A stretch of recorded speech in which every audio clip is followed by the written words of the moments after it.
تو قربانی کا جو حکم ہے یہ تمام مذاہب میں، آج تورات پڑھیں آپ، بائبل پڑھیں، اس میں بھی جانور ذبح کرنے کا حکم ملتا ہے ہمیں.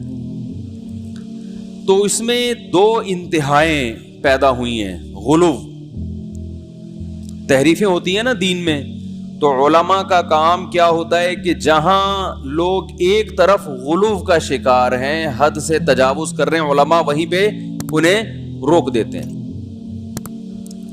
حضرت مفتی محمد شفیع صاحب رحمہ اللہ سے کسی نے کہا نا کہ یہ مولوی اپنے آپ کو دین کا ٹھیکیدار سمجھتے ہیں، یہ بتاتے ہیں کہ یہ ہمیں بتائیں گے کہ قرآن و حدیث کا مطلب کیا ہے، تو یہ ٹھیکیدار کب سے بنے ہوئے ہیں؟ یہ آج کل علماء کو بہت تانا دیا جاتا ہے کہ ہم ان سے کیوں سیکھیں. حضرت مفتی محمد شفیع صاحب جو بہت بڑے عالم تھے، حضرت مفتی تقی عثمانی صاحب کے والد، انہوں نے فرمایا ٹھیکیدار نہ سمجھیں، چوکیدار ہی سمجھ لیں. ہم دین کے ٹھیکیدار نہیں، لیکن چوکیدار بہرحال ہیں. قرآن و سنت کے نام پہ کسی غلط چیز کو اندر آنے نہیں دیں گے، اسلام میں نہیں آنے دیں گے. آج صبح ایک فتویٰ پڑھا کسی امریکہ میں یا یو کے میں کسی مشہور عالم کا. ان محترم نے یہ فتویٰ دیا کہ لاک ڈاؤن کی وجہ سے بے روزگاری بہت زیادہ بڑھ گئی ہے، خاص طور پر انڈیا میں، اور قربانی میں مشکلات بھی ہیں. تو قربانی کے بجائے آپ کسی غریب کو یا کسی بے روزگار کو اس کے ساتھ تعاون کر لیں. اور پھر ایک روایت بھی بھیجی سعید ابن مسیب رحمہ اللہ تعالی، بہت بڑے تابعی ہیں، ان کا ارشاد ہے کہ میں کسی غریب کو 3 درہم دے دوں، یہ مجھے قربانی کرنے سے زیادہ محبوب ہے. دلائل سب کو سب طرح کے مل جاتے ہیں. جب کوئی بندہ ایک سمت میں چلنا شروع ہوتا ہے نا، تو اس کو اپنے مطلب کے دلائل مل جاتے ہیں. عوام حوالوں سے متاثر ہوتی ہے، بھائی کتاب کا ریفرنس بھی المحلہ، حدیث کی کتاب، ریفرنس بھی سعید ابن مسیب، بہت بڑے تابعی، ان کا ریفرنس بھی. تو کمنٹس میں لوگوں نے بڑا اپریشیٹ کیا ان کو، ماشاءاللہ زندہ آباد. تو مجھے وہ امریکہ سے کسی نے بھیجا کہ بھائی یہ کیا ہے. تو میں نے کہا اللہ کے بندو، پہلے انہی سعید ابن مسیب کا دوسرا قول بھی دیکھ لو، مصنف عبد الرزاق میں. اس میں وہ فرماتے ہیں لَأَنْ أُضَحِّيَ بِشَاةٍ أَحَبُّ إِلَيَّ مِنْ أَنْ أَتَصَدَّقَ بِمِئَةِ دِرْهَمٍ، میں ایک بکری ذبح کر دوں بقرعید والے دن، یہ مجھے زیادہ محبوب ہے کہ میں 100 درہم صدقہ کروں. ایک حدیث میں 3 درہم کا مقابلہ اور ایک بکری سے، اور اس میں 3 درہم کو وہ کہہ رہے ہیں زیادہ بہتر ہے. دوسری حدیث میں 100 درہم کو بھی کہہ رہے ہیں کہ یہ قربانی سے بہتر نہیں ہے. تو یہ والی ہے تو وہ والی بھی تو ہے. دوسری بات یہ کہ آپ کیا حضرت سعید ابن مسیب کے مقلد ہیں کہ ان کا ایک رائے سامنے آ گئی، آپ نے فوراً قربانی کا فلسفہ ہی سارا چینج کر دیا.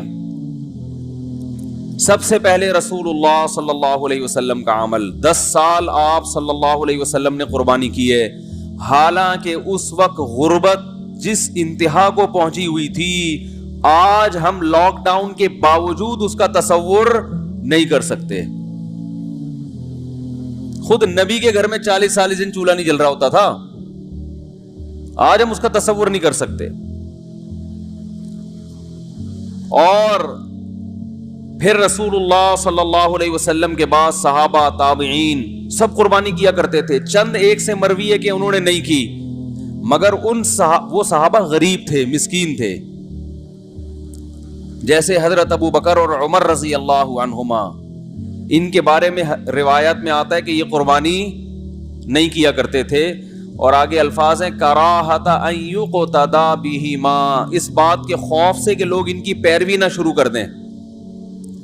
تو بعض حضرات نے اس بات کو دلیل کے طور پہ پیش کیا ہے کہ قربانی کرنا واجب نہیں ہے، کیونکہ ابو بکر و عمر نے باقاعدہ جان کر نہیں کی، اور وجہ یہ بیان کی جا رہی ہے کہ لوگ ان کی پیروی شروع نہ کر دیں، کہ اگر وہ قربانی کرتے تو لوگ ان کی پیروی کرتے ہیں نا. تو حدیث کا یہ مطلب نہیں ہے جو آپ سمجھ رہے ہیں. حضرت ابو بکر اور عمر انتہائی مسکینی کی حالت میں دنیا سے گئے ہیں.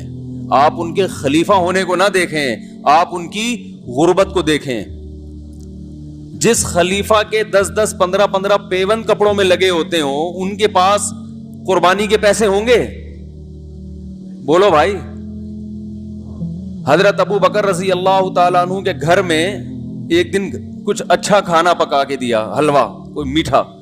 انہوں نے فرمایا یہ کہاں سے آیا؟ کہا کہ آپ کے جو وظیفہ ہے نا بیت المال کا, اس سے بچا کے میں نے یہ حلوہ بنایا ہے. انہوں نے فرمایا اس کا مطلب وہ جو اتنے پیسے میری تنخواہ سے زائد ہیں اس کی مجھے ضرورت, جو میں بیت المال سے حکومتی خزانے سے تنخواہ لے رہا ہوں, وظیفہ لے رہا ہوں, اس کا مطلب یہ جو بچا کے آپ نے یہ ڈش بنا لی ہے تو یہ اضافی ہے, اس کا مطلب اس کے سے کم میں بھی میرا گزارا.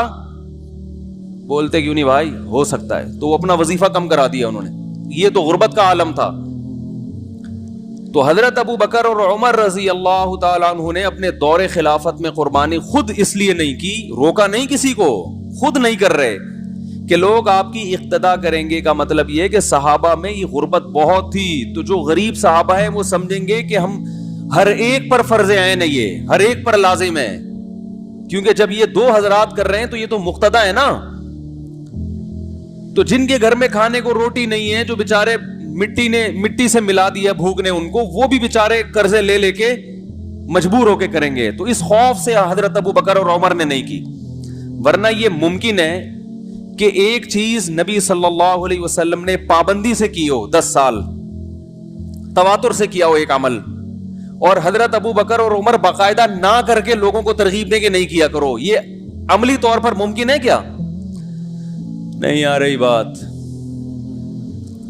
خلفائے راشدین تو سنت پہ حریص تھے, جو کام نبی نے کیا وہ تو لوگوں کو اور زیادہ ترغیب دیتے تھے. تو صاف پتہ چلتا ہے کہ آپ یہ چاہتے ہیں کہ لوگ غریب پہ قربانی کو واجب, بولو بھائی, نہ سمجھیں.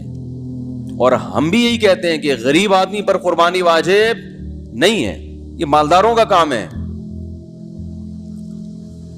تو یہاں ایک ٹیکنیکل غلطی لوگوں سے ہوتی ہے کہ لوگ کہتے ہیں ہم تو مالدار ہیں نہیں. اب یہ بھی ممکن ہے آپ کہیں کہ چلو یہ تو ثابت ہو گیا کہ مالداروں پر لازم, بولو بھائی, نہیں ہے,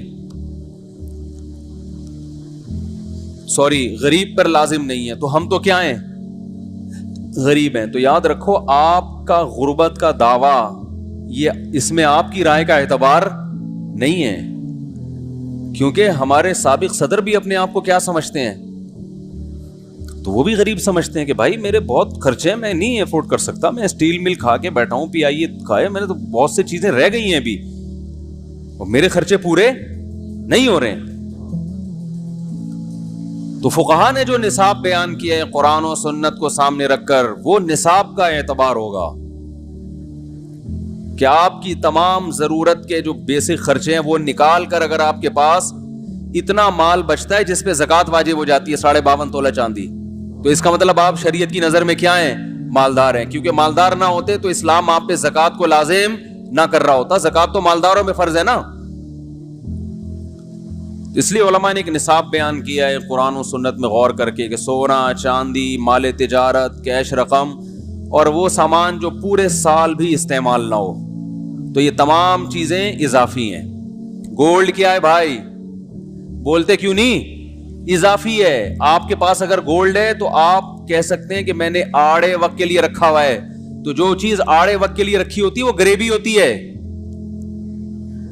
اور جو آڑے وقت میں, جو آڑا وقت کہتے ہیں کس کو ہیں, پہلے تو یہ سمجھ لیں, آڑے ترچھے کی ڈیفینیشن معلوم نہیں ہے لوگوں کو, تبھی تو آڑے ترچھے ہو رہے ہیں.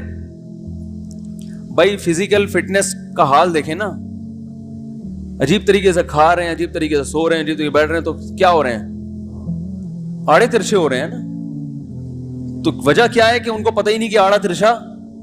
ان سے بولو یار آپ کی توند کہاں جا رہی ہے, یہ کیا ہو رہا ہے, تو کہتے ہیں بہترین فٹ فاٹ. تو اس کا مطلب ہماری قوم کو آڑے ترچھے کا, بولو بھائی, نہیں پتا. تو آڑا وقت کسے کہتے ہیں, آڑا وقت کی ڈیفینیشن یاد رکھیں. آڑا وقت اسے کہتے ہیں کہ آپ کے پاس کھانے کو روٹی نہ ہو, پہننے کو, بولتے کیوں نہیں بھائی, لباس نہ ہو, رہنے کو گھر, ذاتی گھر نہیں, گھر نہ ہو رہنے. یہ 3 چیزوں میں سے ایک چیز شارٹ ہو گئی تو سمجھ لو آڑا وقت آ گیا. تو فقہا بیان کرتے ہیں اگر آپ کے پاس رہائش کے لیے گھر ہے, چاہے اپنا ہو چاہے کرائے پر ہو, آپ کے پاس پہننے کے لیے کپڑے موجود ہیں, اور ایسے کپڑے جو سال میں ایک دفعہ بھی استعمال ہو جاتے ہیں, کتنا فقہا نے بڑا ظرف کیا اور کتنی بڑی گنجائش دی کہ بھائی وہ کپڑے ضرورت میں داخل ہیں جو سال میں ایک دفعہ بھی استعمال ہو رہے ہیں. حالانکہ ضرورت میں وہ داخل ہوتے نہیں ہیں, لیکن سال میں ایک دفعہ بھی ایک کپڑا استعمال نہیں ہو رہا, تو اس کو آپ ضرورت میں کیسے شامل کر سکتے ہو؟ ارے کل کسی نے مسئلہ پوچھا کہ میرے گھر میں کچھ برتن رکھے 29 سال سے, جو 29 سال سے استعمال نہیں ہوئے, تو کیا مجھ پہ قربانی واجب ہے؟ میں نے کہا ان برتنوں کو کی قیمت اگر 52.5 تولہ چاندی کے برابر ہے تو قربانی, بولتے کیوں نہیں بھائی, واجب ہے, کیونکہ یہ ضرورت سے زائد سامان ہے. اس کے ضرورت میں داخل نہ ہونے کی سب سے بڑی دلیل یہ ہے کہ پورا سال گزر گیا اور یہ استعمال نہیں ہوئے. بھائی سردی آئی, بعض برتن ممکن ہے سردیوں میں استعمال ہوتے ہیں, گرمیوں میں استعمال, سوپ کے پیالے جو ہیں سردیوں میں استعمال ہو سکتے ہیں, گرمیوں میں استعمال کہہ سکتے ہیں نا ہم.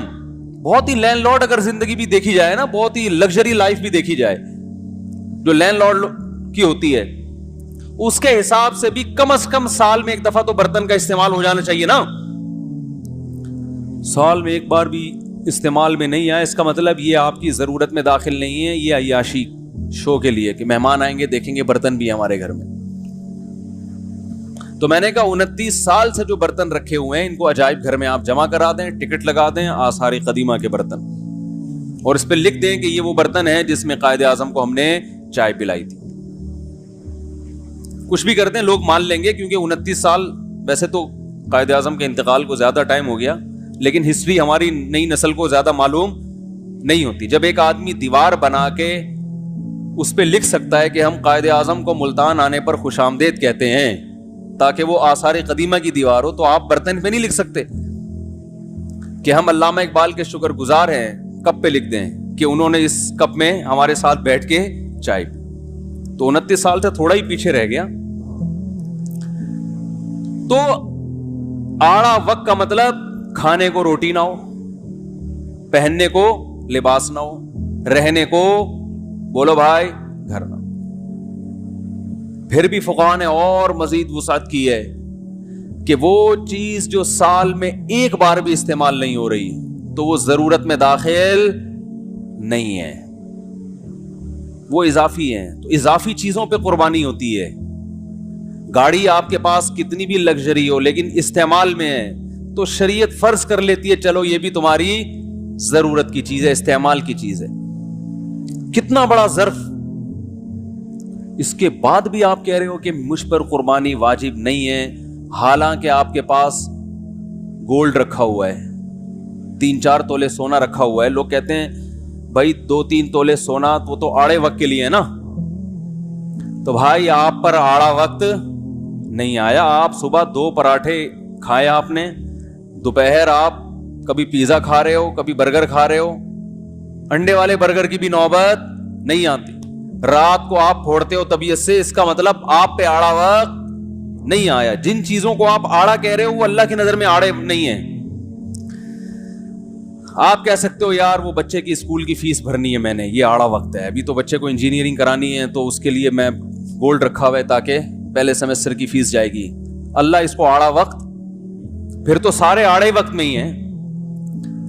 ارے آفیسر لیول کے لوگ تو معاشرے میں کم ہوتے ہیں نا بھائی, 90-95% لوگ عام ہوتے ہیں, 5% لوگ آفیسر لیول پہ پہنچتے ہیں. تو کیا 95% لوگ جو انجینئر یا ڈاکٹر نہیں بن رہے یہ سارے آڑے وقت سے گزر رہے ہیں کیا؟ کیا ہو گیا بھائی؟ یہ تو اللہ پہ الزام ہے. اللہ تو نے انسانوں کو پیدا کیا, 95% کو کبھی آڑے وقت سے تو نکالتا ہی نہیں ہے, 5% کو عیاشی میں لگا دیا. جبکہ اللہ کیا کہتا ہے, وما من دابۃ الا علی اللہ رزقھا, انسان کی بنیادی ضرورتیں میرے ذمے ہیں. تو یہ کیسے ذمے ہیں کہ 5% لوگوں کو تو نے ڈاکٹر انجینئر بنا دیا, 95% کو وہ ٹماٹر بیچ رہے ہیں. تو اس کا مطلب اللہ ٹماٹر بیچنے والے کو آڑے وقت میں سمجھتا ہے ہی نہیں. بہت مشکل ہے سمجھانا. شکر ادا کرو, شکر. اگر اسکول کی فیسیں نہیں ہے کوئی ٹینشن لینے کا نہیں ہے. کھانا پینا بچے کا ہو رہا ہے نا, قد بڑھ رہا ہے اس کا, تو بس اللہ نے فل عیاشی میں رکھا ہوا ہے آپ کو. بن جائے ڈاکٹر انجینئر اچھی بات ہے, پائلٹ بن جائے تو بہت ہی اچھی بات ہے, ہو سکتا ہے دوبارہ کوئی چائے وائے کا کیس ہو جائے. زیادہ میں اس کا تذکرہ نہیں کرتا, کہے گا یار مفتی صاحب کو پتہ نہیں کیا مسئلہ ہے.